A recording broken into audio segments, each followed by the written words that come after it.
해 변방 전쟁이 한창이었고 마을 남자들은 모두 징집되어 노약자와 부녀자들만 남아 이 척박한 땅을 지키고 있었다. 폐하께서 새우만의 인자함을 칭찬하며 어떤 상을 원하는지 물었다. 모두들 그녀가 명문가와의 혼인을 청할 거라 생각했지만 그녀는 그저 천하가 태평하고 풍년이 들기를 바랐다. 그녀는 말했다. 미리 익었으니 돌아가야 한다고. 집에 돌아왔을 때 그녀의 당나귀가 죽어 있었다.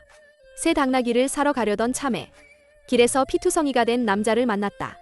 남자는 키가 크고 보기에도 힘이 넘쳐 보였다. 새우마는 생각했다.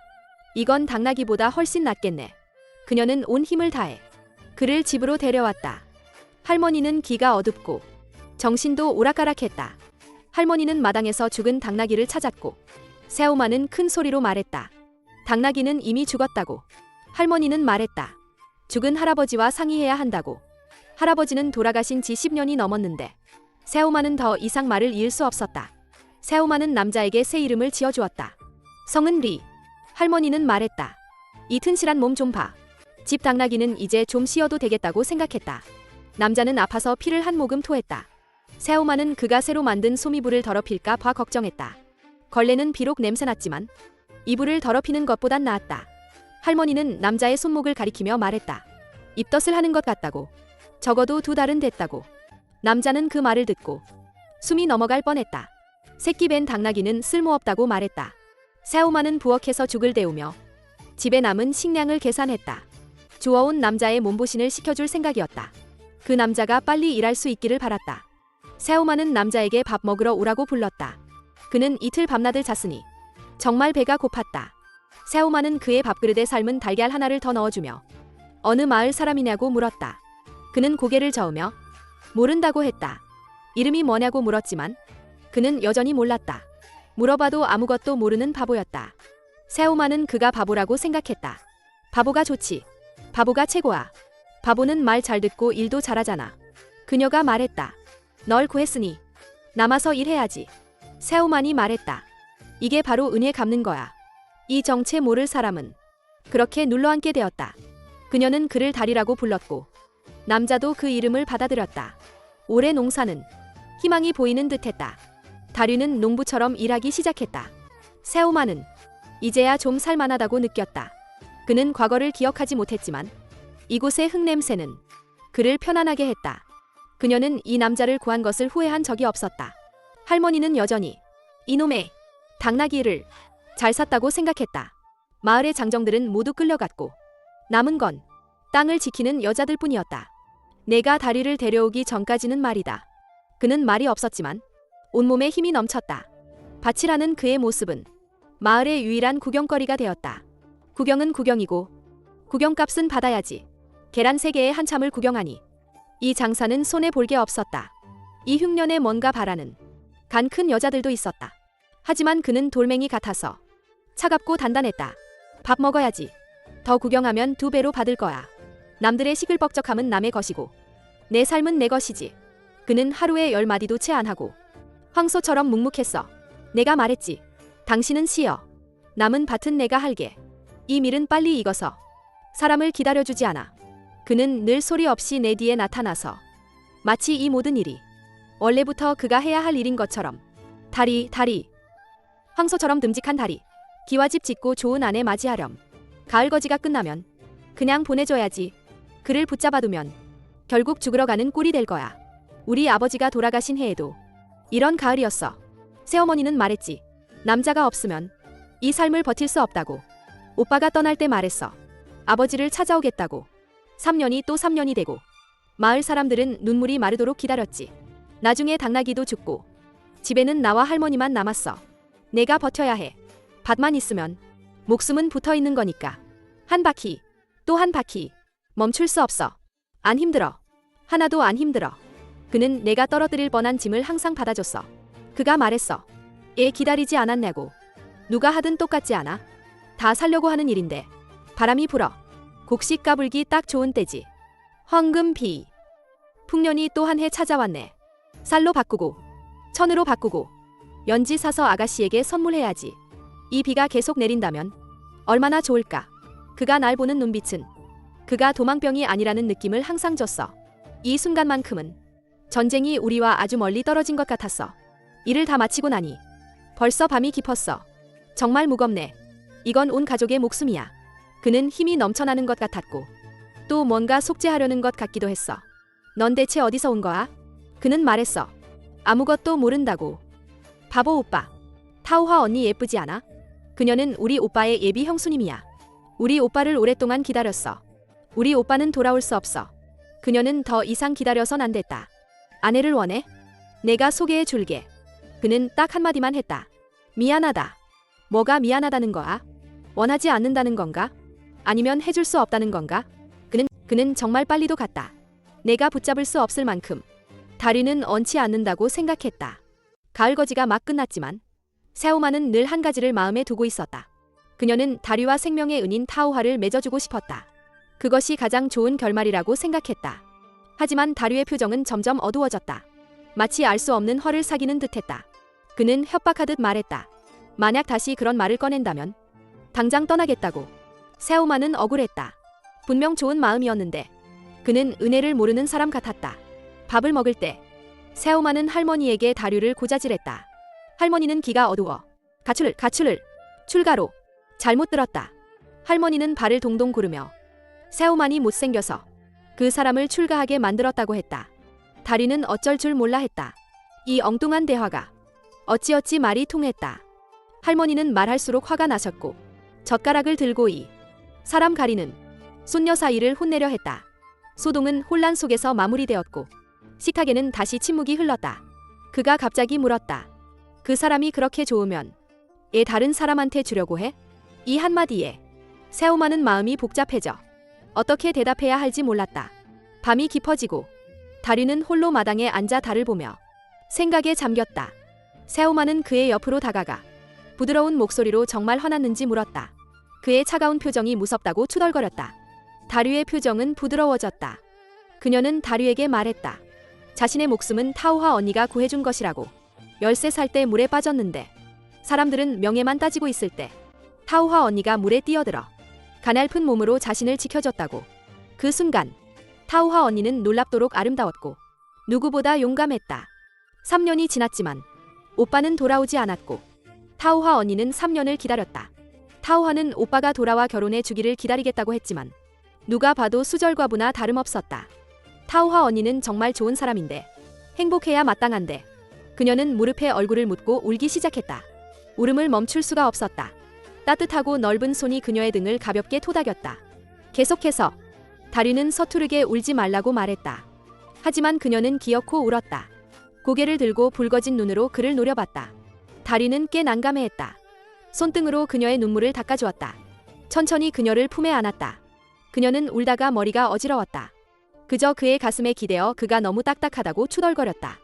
타오화 언니 가슴이 훨씬 부드럽고 향기로운데 울다 지쳐서 그녀는 그렇게 그에게 기대어 깊은 잠에 빠졌다. 가을거지는 드디어 끝났다. 세오마는 주머니 속 엽전을 세어봤다. 세금과 지대를 내고 나니 남는 게 별로 없었다. 수년간의 전쟁으로 세금이 점점 더 가혹해졌다. 1년 내내 겨우 입에 풀칠하는 정도였다. 손에 돈이 있을 때 장날에 병아리 몇 마리를 샀다. 그녀는 다리에게 집안일이 다 끝났으니 당분간은 너도 필요 없다고 말했다. 다른 할 일이 있으면 가도 좋다고. 다리는 자신이 탈용병이라 말했다. 갈 곳이 없다고. 세오마는 서둘러 그의 입을 막았다. 미쳤냐고? 어떻게 이런 곳에서 그런 말을 하냐고. 탈용병은 목이 달아나는 일이라고. 다리는 그녀에게 말했다. 그의 본명은 장야우추였다. 무장 가문에서 태어났지. 어쩌면 그를 소장군이라 불러야 할지도 모른다. 그의 이름처럼 외아들인 그는 온 가족의 희망과 기대를 짊어지고 있었다. 그는 쓴웃음을 지으며 말했다. 그가 정신을 차렸을 때 그는 이미 탈용병이 되어 있었다고. 군대는 계속 패퇴하고 주변 사람들은 끊임없이 쓰러졌다. 그는 본능처럼 달리기 시작했다. 살아남아야 한다는 생각뿐이었다. 모든 힘을 다리에 쏟아부었고 결국 기진맥진하여 정신을 잃었다. 세오마는 거창한 이치는 몰랐다. 그저 살아서 돌아오는 게 무엇보다 중요하다는 것만 알았다. 그녀는 생각했다. 혹시 그녀의 아버지와 오빠도 도망친 건 아닐까? 그들도 다리처럼 집에 돌아가지 못하고 그래서 타향에서 이름을 숨기고 새 삶을 시작한 건 아닐까? 다리는 마술처럼 연지를 꺼냈다. 그녀가 오랫동안 눈여겨보던 것이었다. 소녀의 마음은 늘 단순하다. 작은 달콤함에도 우울함이 사라진다. 집에 돌아와. 그녀는 거울을 보며 예쁜 척을 했다. 얼굴을 원숭이 엉덩이처럼 빨갛게 칠했다. 할머니는 집에 들어온 원숭이 같다며 그녀를 놀렸다. 그녀의 볼을 꼬집으며 즐거워했다. 새우마는 못 참겠다는 듯. 다리와 할머니가 합세해서 자기를 놀린다고 생각했다. 다리는 그 자리에 서서 어리둥절했다. 여자의 마음은 도무지 알 수가 없었다. 마을 사람들은 모두 비웃었다. 새우만이 데릴 사위를 들였다고 말이다. 타우화 언니마저 그들을 천생연분이라며 놀렸고 새우만에게 빨리 정착하라고 권했다. 새우만은 겉으로는 인정하지 않았지만 속으로는 불타는 듯 뜨거웠다. 타우화 언니는 말했다. 하늘은 가난한 사람들을 가장 좋아하고 놀린다고. 즐거움은 모두 훔친 것이라고. 그 순간의 평화는 시간을 영원히 멈출 수 있을 것 같았다. 그녀는 그의 손을 잡고 싶었다. 이 모호한 관계에 마침표를 찍고 싶었다. 하지만 그는 눈치 없이 가버렸다.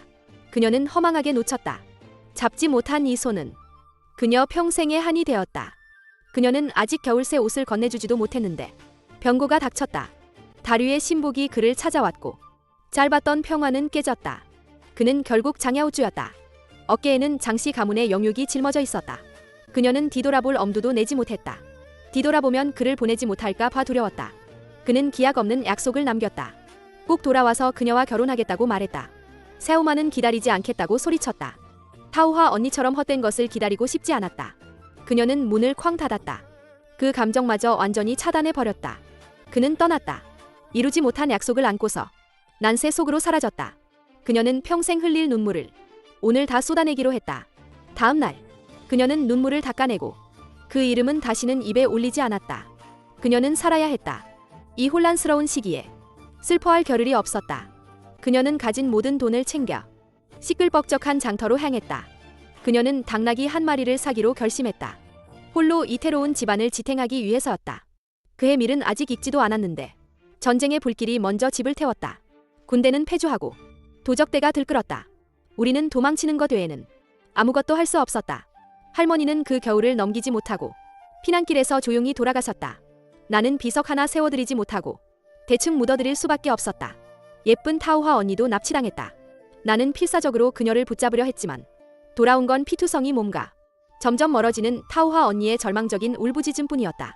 그 순간 나도 그 차가운 첫눈 내리던 밤에 죽을 줄 알았다. 하지만 나는 살아야 했다. 살아남아야 아빠와 오빠 그리고 다리를 기다릴 수 있었다. 목마르면 눈 녹은 물을 마시고 배고프면 집집마다 다니며 구걸했다. 밥만 먹여준다면 발길질을 당해도 나는 웃으며 기어갔다. 그것은 내 평생 먹어본 만두 중 가장 달콤한 것이었다. 흙투성이었지만 말이다. 훅죽 소리가 울려 퍼지지만 이런 단란한 날은 더 이상 나에게 어울리지 않아. 아빠도 오빠도 할머니도 모두 사라졌어. 내 병아리들마저 제가 되어버렸지. 괜찮아. 이 겨울만 버티면 고향으로 돌아가 농사짓고 다시 당나귀 한 마리 사야지. 섣달그음이 지나자마자 변방의 승전보가 허름한 절에 울려 퍼졌어. 적군은 항복했고 잃었던 땅도 되찾았대.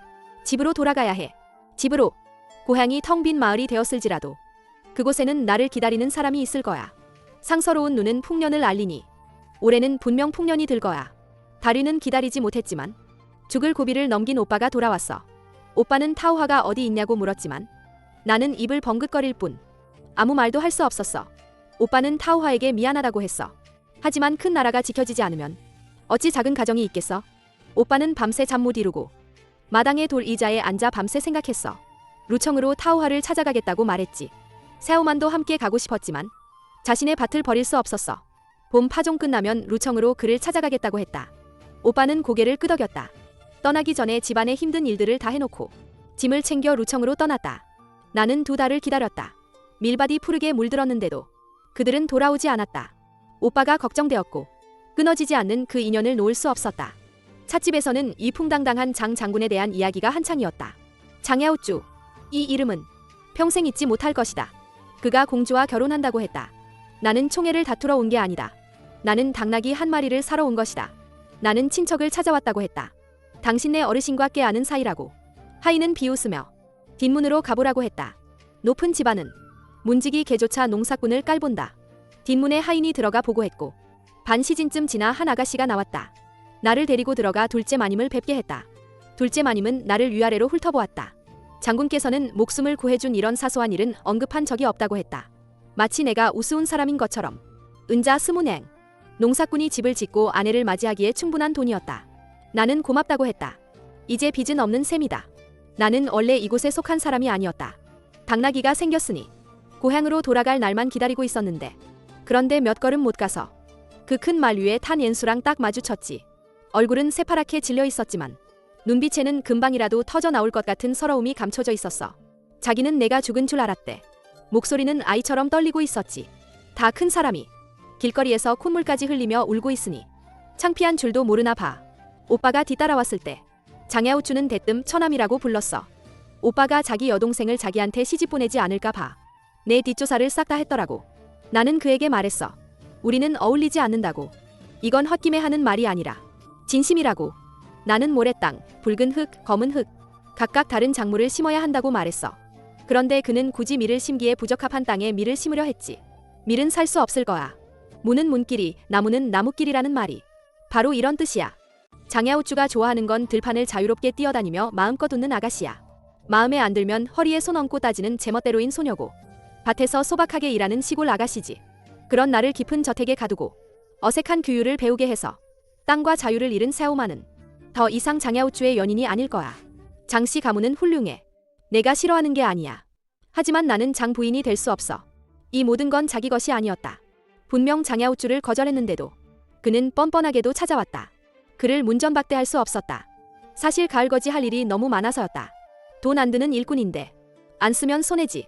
농사일이 끝나자 우리는 경성으로 가서 타우화 언니를 데려와야 했다. 우여곡절 끝에 그들은 타우화 언니의 행방을 찾았다. 지금 그녀는 추당이라는 이름으로 만화루의 기녀가 되어 있었다. 나이가 좀 있어서 1등 기녀는 아니었지만 그래도 인기가 많은 사람이었다. 장야우추가 포주에게 돈을 써서 그들은 겨우 기회를 얻었다. 타우화 언니는 아첨하는 미소를 지으며 방으로 들어섰다. 온 사람들을 보고는 얼굴이 새하얗게 질려 소매로 얼굴을 가리고 도망치려 했다. 새우만이 다가가 타우화 언니를 꼭 안았다. 마치 예전에 그녀가 작은 몸으로 자신을 보호했던 것처럼. 새우만은 살아가는 게 훨씬 힘들다는 걸 안다고 말했다. 오빠는 그런 건 신경 쓰지 않는다고. 그는 그저 예전의 혼인 약속만 기억한다고. 우리는 집으로 돌아가야 한다. 모든 사람을 품을 수 있는 그 집으로. 장야우추는 이번에 폐하를 뵐 때 새우만을 데려갔다. 폐하께서 그녀에게 관심이 많다고 들었다. 비단 옷을 입고 머리에는 보석 장식을 가득 달았지만 몸이 뻣뻣해서 걷지도 못했다. 폐하께서는 웃으며 그녀에게 일어나라고 하셨다. 짐의 딸을 거절한 장 장군이 어떤 사람인지 짐이 직접 봐야겠다고. 안어 공주는 낙신처럼 아름다웠다. 미간을 살짝 찌푸리며 폐하께 딸을 놀리지 말라고 했어요. 저는 황제는 황제고 장군은 장군이며 농부는 농부라고 말하며 모르는 척 얼버무렸죠. 폐하는 그 말에 한참을 생각에 잠겼다가 결국 한숨을 쉬며 원하는 상이 있다면 무엇이든 말해보라고 했어요. 저는 천하가 태평하고 비바람이 순조로워 사람들이 굶주리거나 얼어 죽지 않고 어린아이들이 모두 무사히 자라기를 바란다고 했어요. 폐하는 그 소원을 위해 이 늙은 몸이 더 부지런히 정사를 돌봐야겠다고 말했죠. 폐하는 그녀에게 황금 100냥을 하사한 뒤 그들을 돌려보냈어요. 이 금은 타우화 언니에게 장신구를 맞춰준 것 외에는 모두 기부했어요. 또 한 해가 지나 보리가 익었어요. 무거운 이삭들이 밭을 가득 채웠죠. 다리는 일하는 게 점점 더 능숙해졌어요. 전쟁할 때보다 더 진지하게요. 제가 빨리 베라고 했어요. 다 베면 우리 결혼하자고요. 그는 바보처럼 기뻐하며 저를 안고 보리밭에 함께 넘어졌어요. 결국 그녀는 장군 부인이 되지 않았어요. 결혼 후에도 그녀는 장야우추와 함께 진가장에 살았으니까요. 마을 사람들은 그녀를 장군 부인이나 장 부인이라고 부르지 않고 여전히 새우만이라고 불렀어요. 새우만 아가씨부터 새우만 아줌마, 새우만 할머니까지. 인생이란 대개 이런 것이겠죠. 이것이 한 여인의 평범한 일생이었어요.